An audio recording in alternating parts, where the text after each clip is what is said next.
Hi, this is Annie from Wild Birds Unlimited in Westchester, Ohio. And today I wanted to share with you some bird feeding tips about how you can keep your birds happy and healthy this winter. So winter is a really hard time for birds. The days are short and the nights are long and cold. And most of the natural resources that the birds have been, feeding on are either dormant or they're covered with snow. And even though most of their food they're still getting from natural resources, putting out bird feeders can really help the birds get through some of those really long, cold winter nights. So what's really critical for winter feeding is to make sure that you put out foods that are really high in fats. So I'm going to share with you some ideas about really high in fat foods. So the first one I have is our winter blend. This is our winter super blend. What's nice about this is that it's super high in fat as compared to some of our plus blends. This has additional pecans in it as well as suet nuggets. And it also has Nutrisaf in it too. So it's really, really high in fats, which is good for the birds now. So I would either mix this in with my blends that I already have, or you can feed it by itself. Another really important food to feed in the winter is suet. So suet is basically all rendered beef fat. So it is just fat. And woodpeckers especially love this. So I put this out, either I put it in a suet cage or I have different suet feeders, which I'll show you in a little bit. One form of suet that I especially like is our bark butter. So bark butter is a spreadable suet, and it was created by the founder of Wild Birds Unlimited because he wanted to attract some of those more tree gleaming birds.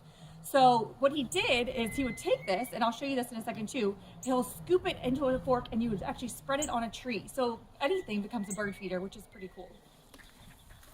So this is our spreadable suet, and then bark butter bits also come in suet nugget form. So this can be mixed in, again, with like a seed blend, or it can be used by itself.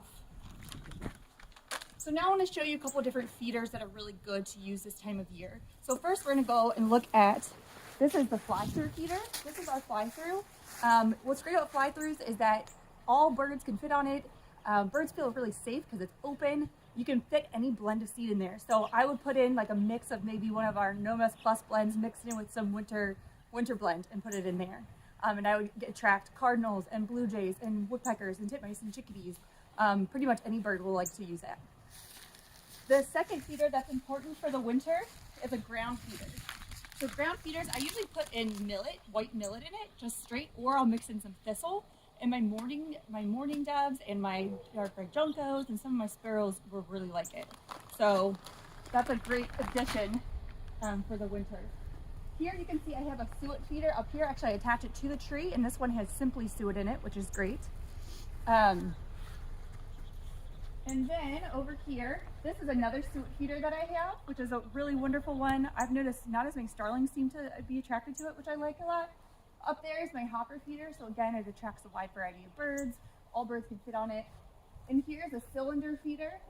This one actually has our winter super blend on it. So our winter super blend comes in loose seed or comes in cylinders. And again, so it's really high in fats. What is nice about cylinders in the winter is that you aren't coming out to fill it all the time. So it's cold outside. This way you can just put a cylinder out and it lasts for a long time. So those are the different food ideas and the feeder ideas. Also, I wanted to talk to you about water. So having water is really important all year long. So right now I have a bird bath out and it has a bird bath heater in it. So not all of the water, some of it is frozen, but some of it is free, and so the birds can use that to drink, which is really important. So I clean it and I refill it every couple of days. Other important fun facts about what's going on with the birds. You might notice that some of your birds are kind of chunky looking right now. That's because they fluff up a lot. They fluff up their feathers and create these air pockets to keep them warm. So if you're noticing these kind of ball birds, it's just your regular birds, but they're just kind of fluffing out to stay warm. The second thing is that you might be noticing flocks of birds. And either it could be a flock of the same type of bird, but birds also form foraging guilds this time of year. So you might see downy woodpeckers and white-breasted nuthatches and chickadees and titmice all kind of working together to help protect each other from predators, but also to find food. What else? So you could also, right now, you might be noticing there's less birds at your feeder than you're used to. And that's okay, and we've been hearing that a lot, and I think partly because it was so warm, and birds were still finding a lot of natural resources. Now that it's cold and snowing, hopefully that'll all pick up at your feeders again. But remember, goldfinches are here year-round. they're cyclical, so maybe they're not in your area right now, but keep out your feeders.